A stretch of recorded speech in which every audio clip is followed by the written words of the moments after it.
All right, here we go. It's another podcast of IFM Radio with a special guest today, Sabba. Hello. How's it going, Sabba? Great. And how do we say your last name properly? I don't want to butcher it on Naserian. the Naserian. Thank you for asking. Yeah, exactly. Well, because I know how to say it, Yeah. but if I say it wrong, not cool, not cool. So this is my second podcast of 2020. Ooh. Congratulations. Feels so special. Yeah, so special. Yes. I took a little bit of a break, so busy with stuff. And now you and I have been playing around with the idea of getting you on here for a bit. And I'm glad that you finally made the time to come down here and to do this. So Start the year off right. Exactly. Thank you for having me. Yes, thank you. Okay, so Sabba. Who is Sabba? Where did you come from, Sabba? How did you get here? Well, I'm Iranian originally. I moved to Ottawa when I was 13. You were born? I was born in Iran. Oh, wow. Yeah. I moved when I was 13. I think that's like the only vivid. 13. Yeah, only a couple years ago. 13 years? Yeah. Oh, really? Yeah.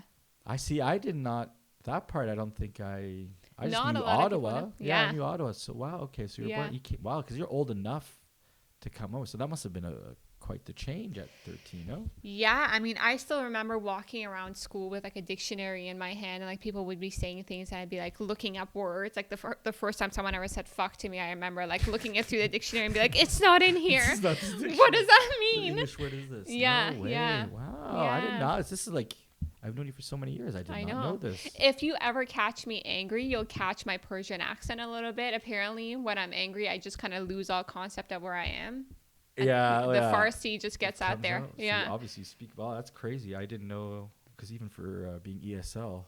I know. I did ESL until like my first year of high school. But when you come over, they make you do this test of like competency and like how much do you know. And they're like, well, your math is at a grade 11, but your English is at a grade 7. So why don't we just settle at an 8 and just get, So how was it adjusting to just life in Canada, especially Ottawa too, right? I mean, so cold. Yeah, I was gonna say like this is just that alone is a change. Obviously, weather, climate, massive change. But I mean, that must have been something else. It was different. I mean, so like we weren't used to going to school, boys and girls, right? It was like separate. So that was different. We always had to wear a headpiece. And like the one thing was school back home was very competitive. That's one thing I'll never forget. When I was an A student back home, when I moved to Ottawa, I was like, okay, like if I get a B, I'm good. Because English, obviously. Yeah. But I remember when we were younger, it was like you were ranked from 1 to 20, and everybody competed from 19.97 to 20. And that's how, like, if you were up there, then you were the smart students. Anything below that, you were not really regarded very highly. Yeah. And then when I moved here, it changed to like, okay, if you're like an A is a range of like 80 to 100, and a B is a range of whatever. Like the range was so wide. Didn't really understand that. But yeah, the language barrier for me was huge. My dad, I remember, took us shopping at like Men's Gap when I first moved. I have like this memory of like high-waisted pants and like a men's sweater. Oh my God. Yeah. It was it took a while for me to find myself in this culture. I think like my sister, poor girl, like she started in high school. Which is tough when you're coming from a foreign country, obviously. Yeah. So I had the luxury of having 1 year in grade 8. Yeah. And then transitioning over. But yeah, I think I didn't actually like embrace the culture fully until like grade 11 or grade 12. Really? Yeah. And how was it like? How were the other kids? I mean, were you bullied? Were you picked on? Was anything out of the normal you would imagine, or? No, my sister got picked on because high school. I didn't. No, one of my friends, and I'm still friends with her, like one of my dearest friends, Jen, she grabbed me as soon as I walked onto the school campus, my first day back, like in Canada, and she just took care of me. She took me under her wings. Yeah. Wow. It was nice. I was very, very lucky. Like if anybody wanted to bully me, she was just very like protective, which was nice. Yeah. What did your parents do when they came here? My dad worked at Nortel. Yeah, my mom was a stay-at-home mom when we were back home, so she did the same when we came here. I think like later we found out that my mom was taking like side jobs because we weren't obviously like well off, right? So it's amazing what you don't see, but when you're a kid, but it's actually happening, but you have no idea, right? Yeah. She's like, she tells us now, she's like, I used to pack boxes and get them shipped just so we could have like extra income. So and then Nortel obviously went upside down like shortly after we moved here. Oh my God, yeah. Which is shocking. Like if you're someone that's established, imagine you like having to move from an established environment to a new country and then having that whole world turn upside down. Oh, I couldn't imagine. Yeah. I mean, I've had one podcast with Javier. He's from Cuba. They immigrated to the States, and we talked about immigration. I mean, just that alone is obviously a very interesting topic, because a lot of us who were born, my parents came from Malta. They were immigrants, but I had the privilege of being born here and not immigrating and like learning English and stuff like that, right? I mean, I had no clue, and I've known you for years, and this just came out. But I obviously, I mean, I appreciate that mentality too, right? I mean, immigrants work. I mean, you definitely they appreciate things differently, like you said, right? I mean, you're a little bit more competitive back home. You get to Canada, that maybe they don't work as much. Some things are differently, right? Or different. For sure. But it also created this thing, like I remember when we were moving, my mom was like, we're not going back, because obviously like the Iranian culture, not super friendly to girls. Like you'd have to just be married when you're 25 and have kids, whatever. But that constantly created this thing in my head of like, okay, I'm not going back home. And then when I moved to Toronto, I'm never going back to Ottawa. Like if I get a job, I'm never going back to my last job. It just created that whole thing of like, you just have to keep going forward. So it's a little bit of, it created this kind of self-created pressure, I guess. Yeah. Where did you go to university? Carleton. Oh, yes. I went in to do, I always wanted to do advertising, and somehow I ended up in HR, and I took one semester of it. I was like I'm a people person, but I'm not a people person in the sense that I'm ready to spend my career listening to people complain. If that so you makes could sense. Be a therapist. No, I'd be a terrible therapist. Terrible. Yeah. Carleton. Then it's okay. So what kind of jobs did you do when you were younger? Was there anything that I mean, when we first moved, I went to work at Wendy's. I was gonna say, did you work at McDonald's? You worked at Wendy's. Yeah, so Wendy's. Do you still go to Wendy's now, or are you done with Wendy's? I'm loyal to a fault. So like Wendy's, I will still eat. I used to work at the Gap. I'll still like go shop there once in a while. Like it's just their style has changed. It doesn't really fit what I do anymore, but we're getting older. It's not as obnoxious as I like it to be, obviously. But yeah, Wendy's. So Wendy's. Then I upgraded to retail. My first day at Wendy's, actually, I knocked over like a pile of cut up vegetables, and I was like terrified. They're gonna fire you. Oh, totally. Yeah. No. And then once I went to university, I started teaching aerobics classes full time. So I was teaching, like I was managing the YMCA's volunteer aerobics program. So on any given day, I could teach 2 to 5 classes a day and then go to school. No way. Yeah, it was aerobics teacher. I know. I'm learning so much today. So many new things. So much. Woman of mystery. And I think I actually did. Well, I probably met you. I saw you because you competed. Yeah. Right. Yeah. You did a show many years ago. Yeah. When I was at I of 8, I think. Yeah. All right. Yeah. So we're gonna get into some of the stuff after school, some of the business stuff. I mean, I also do like to start off podcasts too. It's where did I meet you? I always like to say to people, the people that I know and all that. Yeah. Do you remember? I'm trying to think of exactly where I met you the first time, or where we came across each other. I mean, it would have been I of 8 days when we were buying ads and stuff. At that point, we were like the largest media buyer in North America or something. So we were the names, yeah. Yeah, and I started at I of 8 in the media department, and I got put in charge of it. We'll make sure you get out a PO and get it signed. I think that's where our paths first crossed. From the scene. Some people I've met them, but it's not like a specific date because they've been around. You may have seen the name. Yeah. But I know with you, I'm trying to think too, because so you went after school. You started where? Was it at I of 8? I of 8, right? After school. Okay. Yeah. So I of 8 was how long? How many years did you spend there? 5 years. Oh wow! Yeah, 5 years. And 2006, I was there. What positions did you have? I like to say that like I had like 4 floors, and I went basically to every floor except for the executive floor before I got out. So I started in media. which I loved. It was a lot of fun. Then I went to copywriting for Hydroxycut. Okay. And then when we bought Xenadrin, I was part of like the rebrand of that and copywriting for that too. And then my boss back then, John Coyne, moved to sales, and he's like, "You look like a workhorse. Let's go." So yeah, went to sales with him, which oddly enough, I never thought I'd be a salesperson. I mean, I've spent majority of my career in sales, but most people would have never known that I'm introverted and scared of selling. Are you in sales? Are we all in sales, I guess? Yeah, we're all selling something. Yeah. So IOVate, you did that for 5 years. Yeah. And then after that, where did you go? Oh, yeah. I went to Brown-Forman, who's a distributor for Jack Daniels. Jack Daniels. Yeah. So you went from the supplement industry to the alcohol industry. I like to say that I went from one drug to another drug and just upgrade my whole career as just a drug chain. All drugs. Yes. Yeah, that's for sure. And so you were doing sales there? Yeah. So before Jack Daniels, I had never actually really drank. Like, I thought a White Zinfandel was like hardcore. Oh, wow. And I remember like when I was doing the interview, the guy was like, thank God you're analytical, because obviously the alcohol knowledge isn't really there. How old were you when you had this job at Jack Daniels? I want to say 24, 25. It's very young to be in a pretty cool job too. I mean, it was a cool brand, of course. Yeah, totally. So did you drink quite a bit doing that job? I did. I gained so much weight on that job because my territory was the cottage country, and it had been vacant, I think, for months. And I got in right as we were launching coolers. Summer was coming. Like, that's where you make the sales. So I had to sample stuff for people to buy it, but I had to speak from like, this is what it tastes like. So it was a lot of, okay, sip it and tell me what you think. And I remember the first time I ever tasted, we had tequila in our portfolio. And my boss goes, well, what do you think this tastes like? I'm like, I don't know, nail polish remover. Like, okay, so you never say that to people. Just tell them. It's like, something good to sell. Yeah.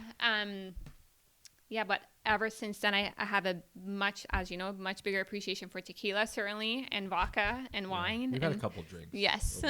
We've done some business meetings. Yes. So to speak. Okay, so you worked at Jack Daniels. You did that for a year. Mm-hmm. And then after that, where did you go?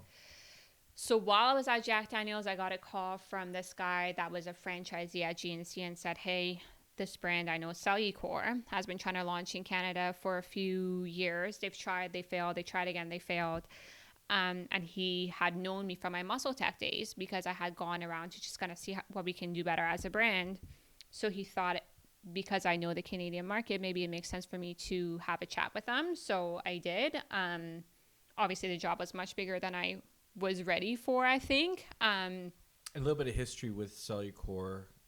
They had launched in Canada prior to when you were hired, and then I think they were here for a bit, then they were gone. Mm-hmm. So it wasn't like a first time launch. I do remember when we probably first started the meeting, I remember because I worked with the brand way long time ago, and that's actually that's not as easy to come back. So it's not like a brand new brand. It was something already kind of been there. It failed, I think, at GNC. Went back, they had these kits, and it didn't work out. And then now you step in. Yeah.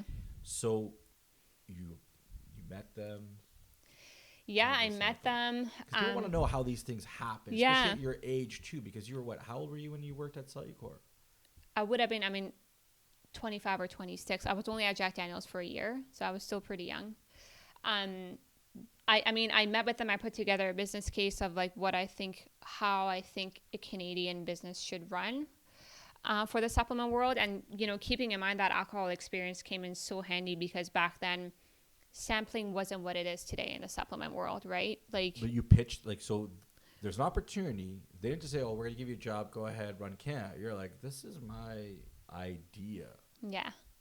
Okay. Yeah, and this is what I think we could make realistically the first year, second year, third year. I went down to this is how many stores there are in Canada. This is what we can attack the first year and the second year. This was a brand new position, right? There was no one in this spot. No, and it was brand new for me because I had never done a Canada-wide anything before, right? So I wanted to, for myself, wrap my head around is this realistic? Can I do it? So I had put it together, and we went out for dinner at the Arnold's. They flew me in. We had secret meeting where I spilt water all over myself and I continued to just pitch. Wow. Oh, it was great. Were you intimidated at all, or were you nervous? Yeah.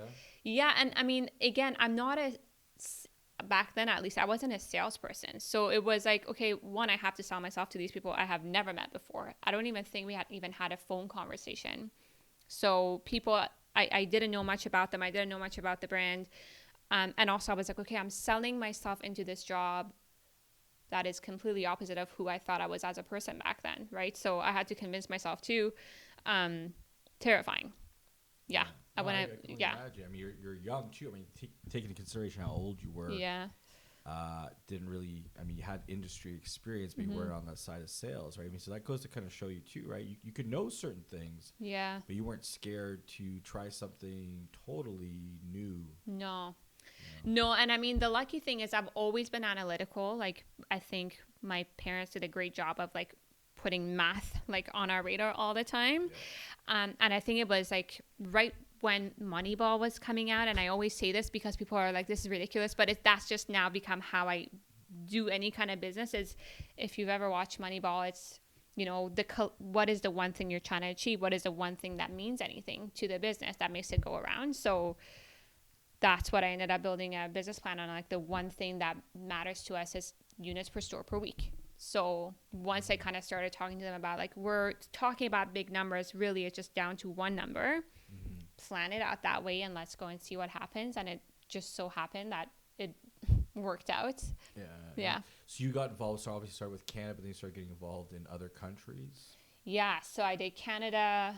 I want to say for 6 months I brought on Eric to help run that, because we had worked together at Jack Daniels and he gave me a run for my money. So I was like, that is the one guy I know that has like the exact same work ethic as I do. So let's go get him. Put a team together in Canada. Yeah. And then you were able to go work on other countries. What was the first country outside of Canada that you worked on? UK. Oh, really? Which is a hard one because there's a lot of local brands. UK's historically been really big on e-com.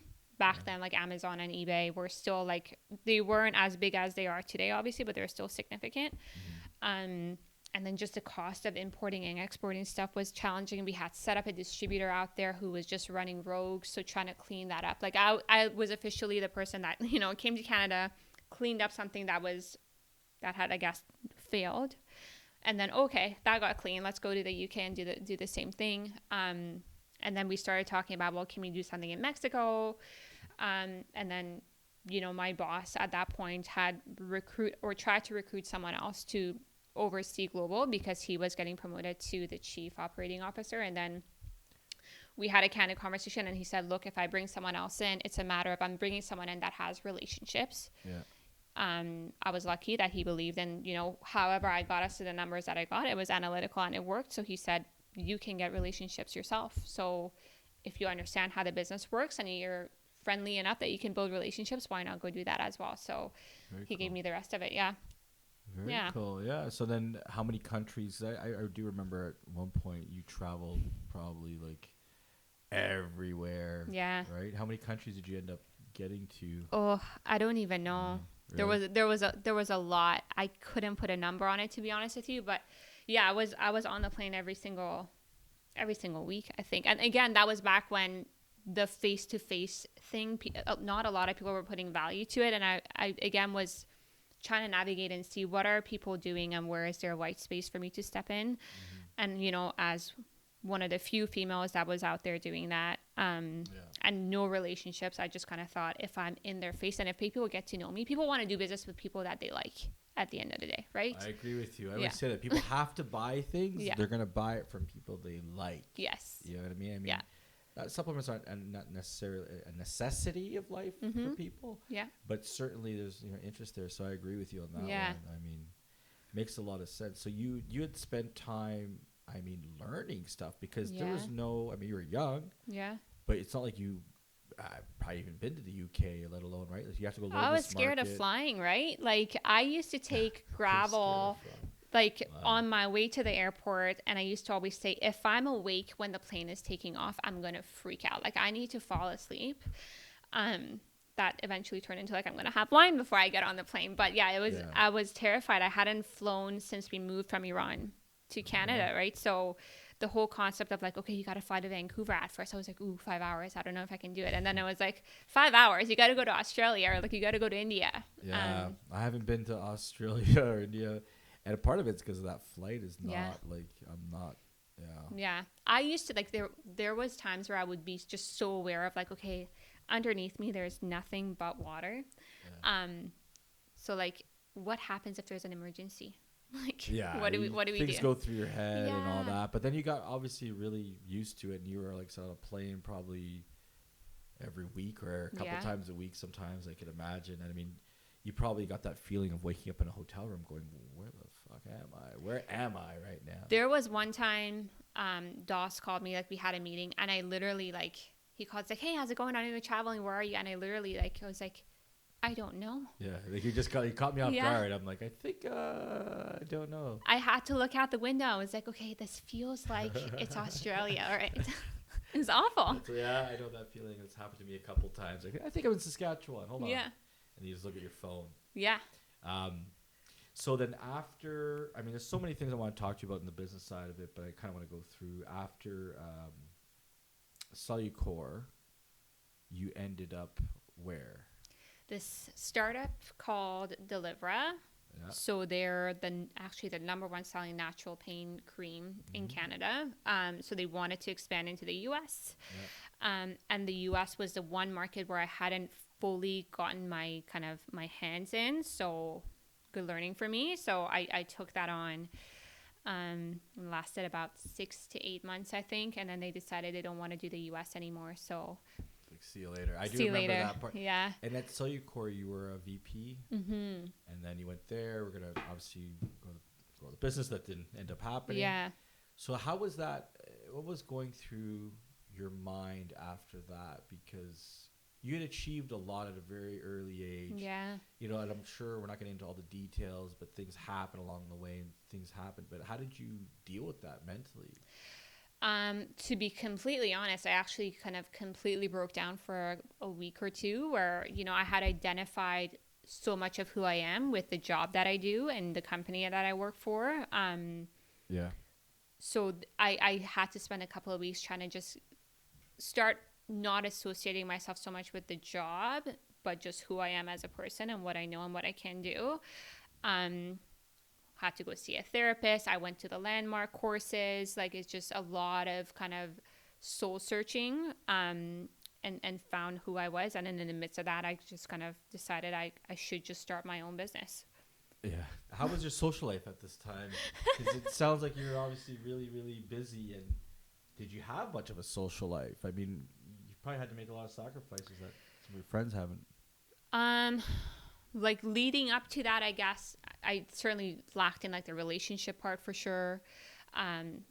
If I went out, it was always a work outing. It was, you know, if my friends can come along, that's fine. But I'm in town for 2 days and I happen to be going out. If you guys want to come and see me, that's where we're going to see each other.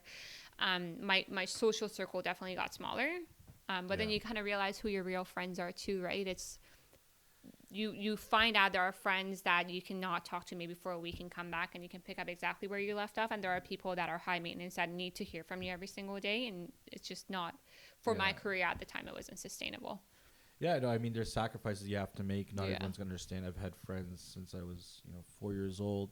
And then I had friends, not for too long, but they couldn't understand exactly. Yeah, I mean, you have to be a bit selfish to some extent when you're running like that. You're trying to, accomplish as many things.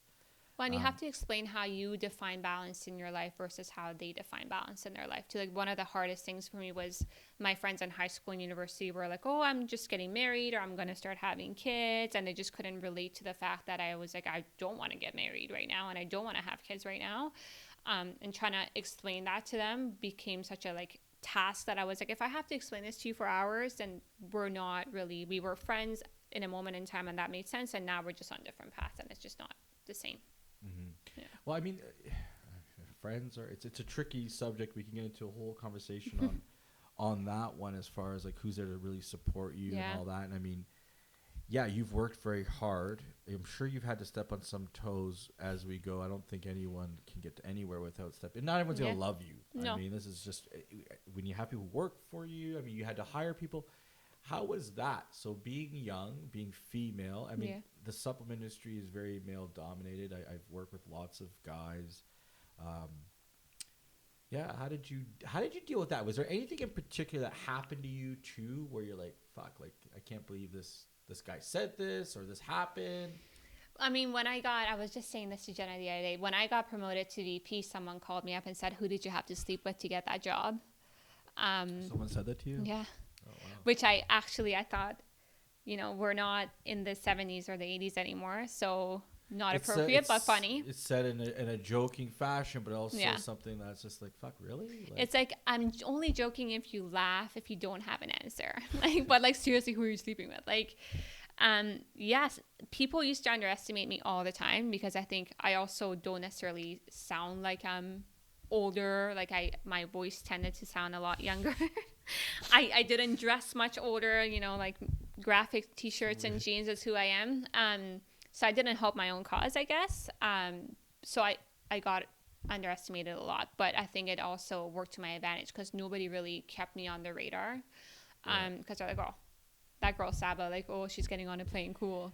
It's funny because when I do talk to people, what motivates them, I mean, everyone has these ideas of I really want to turn or make something, all that, but sometimes it comes from fuck, this guy doesn't think I could do this shit, and I gotta prove them wrong. Totally. So you find that something. I love nothing more than when people tell me I can't do anything. Even now, even in my relationship now, so that's Kyle's you can't do that, and does your boyfriend say, I bet you can't shovel the driveway in 10 minutes? Does he use these tricks? I bet you can't wash the dishes. I would do that. That would be a good trick. I don't think he's caught on to that yet. I'm sure he will after this. Yeah. But yeah.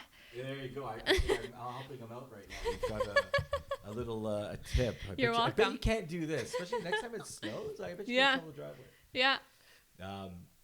Okay, so let's talk about one subject that I'm interested in is being a female. Being a female in business, being a female in a male-dominated business. What tips do you have for anyone who's in this area? Good question. There is a few. I think we were just talking about this too. Understanding the politics that goes behind that is really important, and just I've never been good at playing office politics, but I think especially as a woman trying to get ahead, you have to be so aware of the game that's being played and just either play along with your own agenda or just be aware of it so you don't get caught. Not getting caught up in other people's kind of agendas and stories, I think has helped me a lot. I was just kind of I'm going to do my own thing. Whatever is happening out here is just, I can't distract myself with that. Mm-hmm. Which is, I think it can be hard because we're also social and we want to make friends, and the two sometimes work together, sometimes they don't. I think having a plan for yourself and your career and just being fairly local about it for me has been very handy. I think even when I was at Cellucor, I was very, open and honest about where I wanted to go with my career. Yeah. Jobs after that, I've always been open and honest about it. And not only have I said I want to do this and this and I want this title, I've also talked about what am I going to do as a person to educate myself or whatever. So it's not a matter of, you owe me a VP title. It's I want to be a VP, but these are all the courses that I'm taking. This is everything that I've done. I'm going to make sure that I achieve it. I think that's important because a lot of women I find forget that there is something to be said about asking for what you want and what you think you deserve, because you think women don't do this as much? Not as much as I would. As a guy would? Not as much as a guy would, because I think we think, okay, if I'm working really hard, it's going to get recognized and I'm going to get something out of it. Some of us are lucky that we work for bosses that genuinely recognize that and want to support you, but you're also in other environments where maybe your boss doesn't recognize it or a guy asks for it first. So I think we want to be humble, and humility is important, but just be aggressive and go for it, I think is pretty important. Yeah. Have you ever worked for a female? My first job, Linda, she was a Terrifying woman. Oh yeah. Oh my God. She was the head of media at IFM. Okay. I was scared of her. Like You're if scared. you had, a spreadsheet with a column that was not the same width as the other one, everything was just like off the table. Yeah. Terrifying. It's funny. I think I don't have any real exact numbers, but doing, Inside Fitness, when it started off, was a men's fitness magazine, and obviously we had women magazines and all that, but I think I predominantly had mostly females working with me because we're so good. I don't know what it is. I've had both, but I almost think like I actually had an editor. One of the editors and editor-in-chief was a female for a men's magazine. Yeah, kind of unheard of. Yeah, really, you know what I mean. But I like to think outside of the box as far as if they could come up with ideas and create things. I knew when I started a women's magazine, I had no clue. Yeah. I'm like, I do not know what women are going to want in this. I know what I can package and what I put together and connect the dots because it's not started Inside Fitness. Yeah. But that was one thing that, you know what I mean? Like, and even when we do this magazine now, I try to do it unisex. You know what I mean? I can't think like a female. Yeah. As much as you try to get inside a woman's head, it's dangerous. Just like, you can't think like a guy too. No. Right? I mean, and you're dealing with all these guys, right? Like, so it's a little bit easier for a guy in a world with guys, just like it would be a female dealing with females. Do you have any preference as to who you're dealing with, or you just don't give a shit as long as people are just working with you? Does it matter to you? Like if it's a guy or does it matter? I don't care about whether it's a guy or a girl. What I care about is an open-minded leader versus someone that is like, I've done this for years. This is how it's done. You got to do it this way, or it's not going to work. And so I've had both. Someone who's leading, so a superior, someone who's in charge, someone who's open-minded. That's something you're looking for. Because the challenge too is like, women sometimes don't help each other either. As much as we like to say like, oh, girl power and like women for women, we tend to get catty and competitive too. So I'd love to say I would always work for a female boss. The reality is sometimes there are female bosses that are just intimidated. Well, people are people in general. Exactly. I mean, it doesn't matter what color, what religion, what sex. I mean, people, I listen, there's sometimes someone you can meet and they just look at it and they don't like you. Exactly. Or even the opposite. You can meet someone and you've only known them for 5 minutes, but you've known them for like 5 years. Yeah. So, I agree with you on that one. And I think it's one of those things, like I said, we are in a I'm in a male-dominated area when it comes to supplements and all that. And I think it's tricky. And it's really encouraging because I'm sure there's a lot of females out there who do want to get it. It's blowing up. The supplement industry, cannabis. So that was the next thing I want to talk to you about, because you weren't joking. You said you've been on all the different drugs. Yeah. Supplements, alcohol, and then you ended painkiller. Yeah, exactly. So you ended up working at Canopy, right? Yes. And how did you get that? How does this happen? Because you were hold on. I did miss something too, because you were after Cellucor, you went to that other company, Delivra. Yeah. And then did you start? I started my own brokerage. Yes.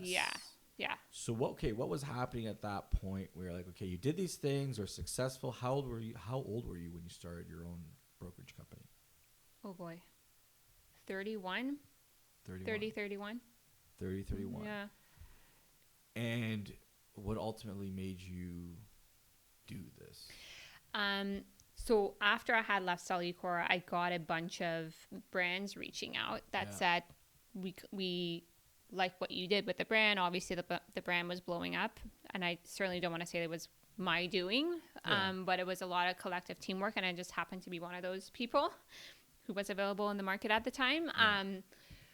So people wanted to kind of understand, especially with Canada being such a unique market, how can a brand succeed? So I just kind of saw a hole in the market of brands could connect to retailers directly if they were guided the right way, and could make it a financially feasible business model. Because a lot of the brands that were trying to operate up here, maybe they were doing it through a distributor or whatever, but their cost of business was astronomical. So I kind of went through a couple of them, and I was like, I think I can help you cut some costs. Yeah. And how did you change going crazy? So someone who had spent time working for companies and all that, and then you started your own business. How did that affect you? How did that change you, good or bad?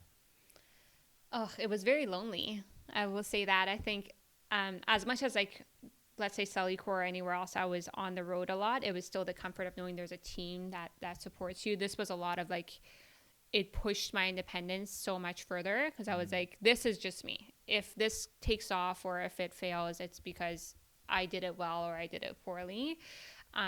So a lot of kind of pressure on myself for sure. It made me a lot more calculated. I always thought I was calculated. But when it's your own business, your own revenue and your own cost, and you're like, everything has to be accounted for and every move you make, you have to think it through. So maybe a bit more cautious, truthfully, more than I would have liked. But yeah. Now, so you worked with Canopy for a year and almost 2 years, year and 8 months. Yeah. And that now is, you've moved on from that. That's something new. People probably listening to this right now didn't even know. But so that's over. Fresh off the press. Yeah. I mean, well, we had a conversation before we started the podcast. I typically don't like to do that, but I hadn't seen you in a little while. I know. We started going off and started chatting about this stuff. And then I said to Sabba, like, hey, what do you want to talk about really here? And that was one of the things, too. It's like, okay, so this is all fresh. This is new. What do you, I mean, we did talk about what kind of things would you want to do? Because you worked in alcohol, right? I mean, let's think about it. You worked cannabis, worked in alcohol, worked in supplements quite, extensively. Yeah. You've been all over the world, literally. Yeah. Is there anything on your going through your mind now that you would like to explore? No, I'm trying to stay open-minded in a sense that I'm not trying to kind of narrow my search into one category or the other. I think I'm still fairly young and I still have a lot to learn. So I'm trying to approach it from that perspective first of what do I need to learn as a person? And then based on that, where do I need to go today to kind of get there? And from a career standpoint, what's going to feed that ultimate goal the best? I've toyed a lot about, do I go back to my brokerage? Do I go work for somebody else?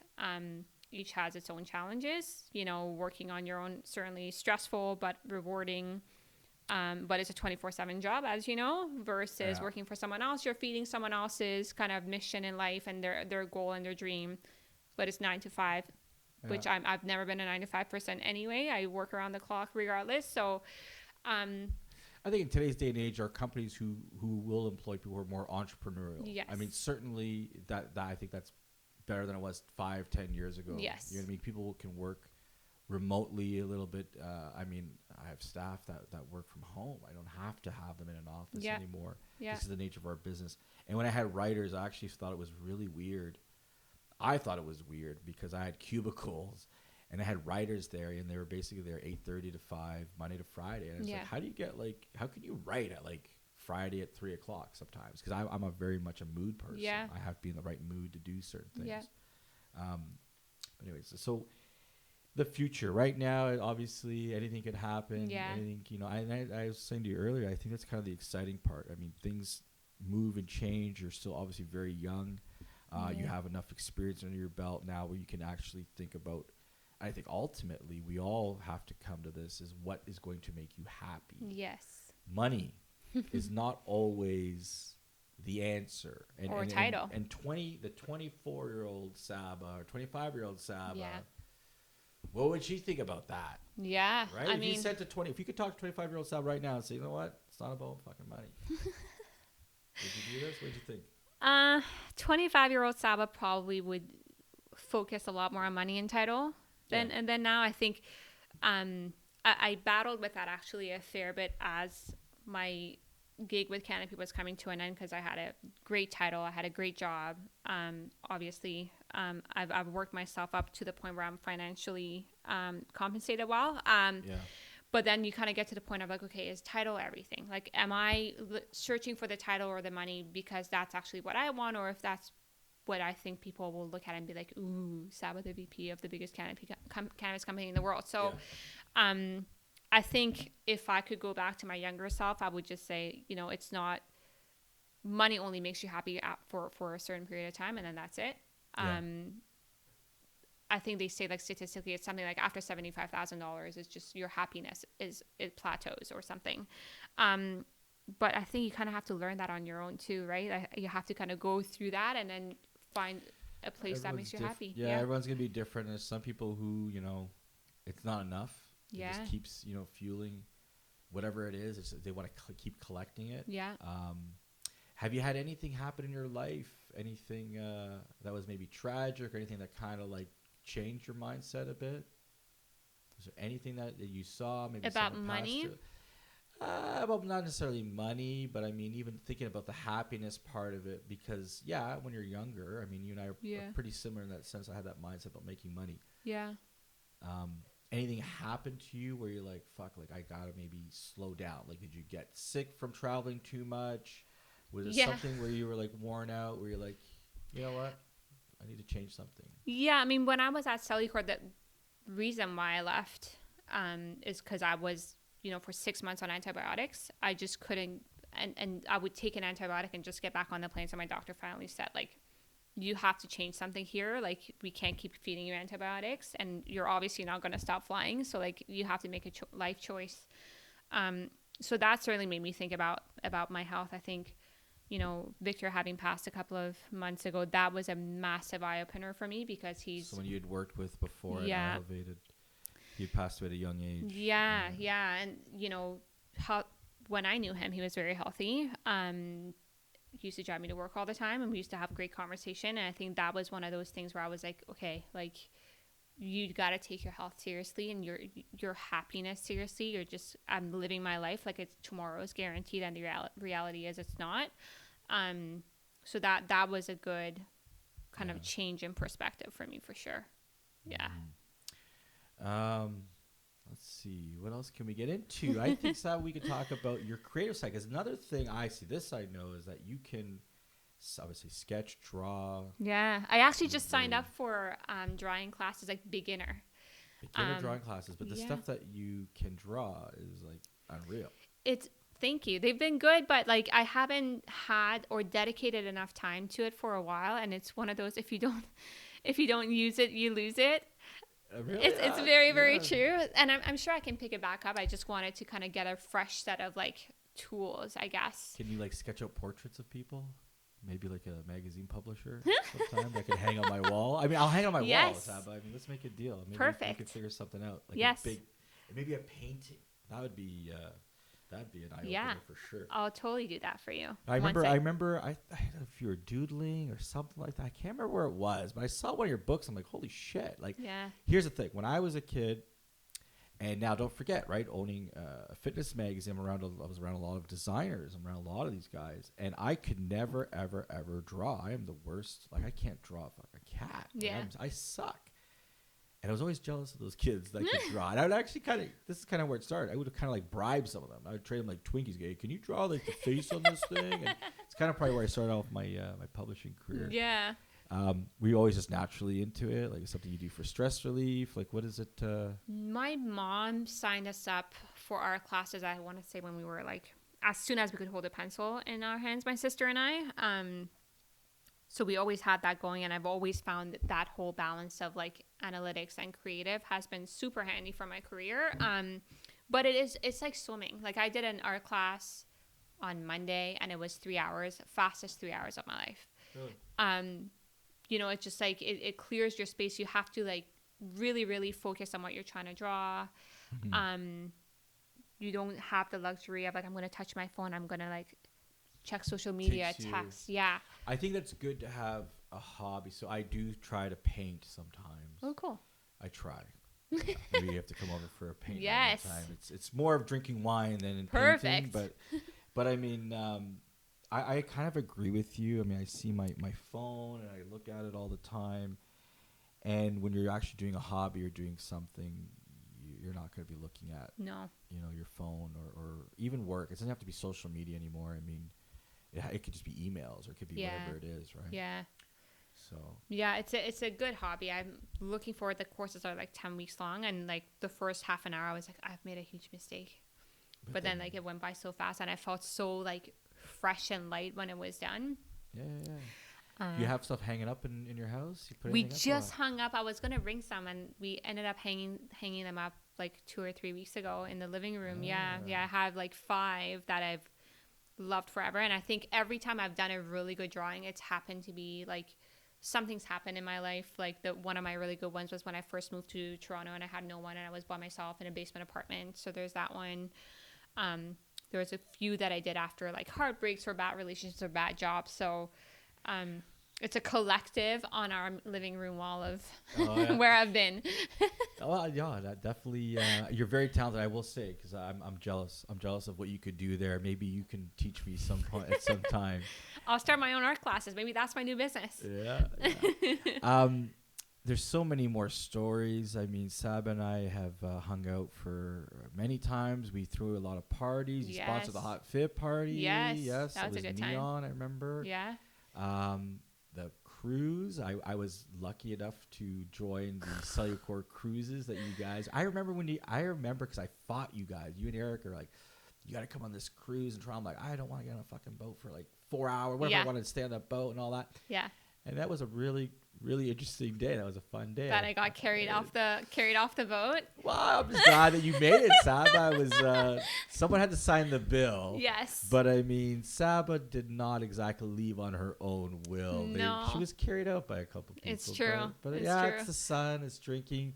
And it was, I think, the pong. I don't know if it was beer pong or vodka pong, but it was something. Vodka pong. Yeah. It wasn't beer pong. No, because I don't drink beer. Yeah. Shots of vodka, though. You have me. So I guess from your alcohol days, from your Jack Daniels days, maybe you had learned some things. But they've changed who I am as a person. And that it's actually kind of interesting because like people always like look at my resume and they go, like the alcohol thing doesn't really make a lot of sense in here, right? What you're doing, yeah. And it doesn't suit back then my personality, and it's just it changes. Like that would be, I would say, like the pivotal moment in my career where it kind of changed who I was as a person. It took me out of my shell. If you had met me before Jack Daniels days, you would have just thought I'm the most socially awkward. I still am socially awkward, but I just put a better face on when I go out. I put effort in. But even as a business person, like we used to walk into a store and just walk out with like, or walk in with a cart, put a competitor's product in the cart, put our stuff up and just like run out of the store. Yeah. I would have never been that aggressive with business had it not been for that 1 year experience. I think a year was enough for me. Yeah. And my liver. But it changed who I am as a person. I'm really thankful for that.